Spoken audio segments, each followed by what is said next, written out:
Tá muid seo bun Charn Tóchair sin slíú atá grílar chun de gire grúgála agus ten slíú seo atá star fada dóin ige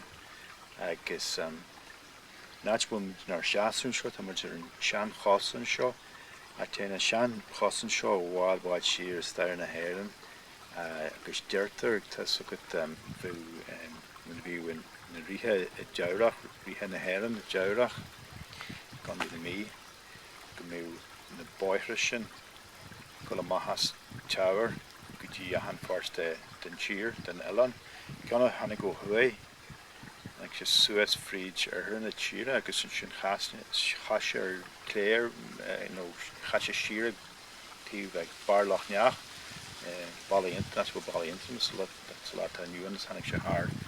an bána is haar tún agus frís túmin sin agus suas frís chunig gire haar an slíú seo agus sinna fá sinna rud a thugan an taim don slíú Charn Tóchair nó tá cairn ag go bar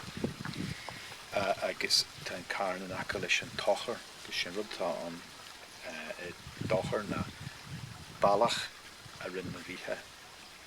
ar áitna bhí de fluch agus fin siad bóthir as amad agus tóchair sin an taimime a chéanamh sin bóthir so Charn Tóchair sin an taimime agus deirtar fásta go tá náit seo luite gan duna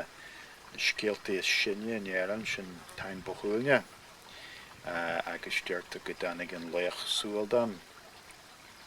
go nethe se ar thoras hartar of timppel goála gurí na léchra wascailt as a suúin agus go dethe sé haar Charn Tóchair ar an toras sin.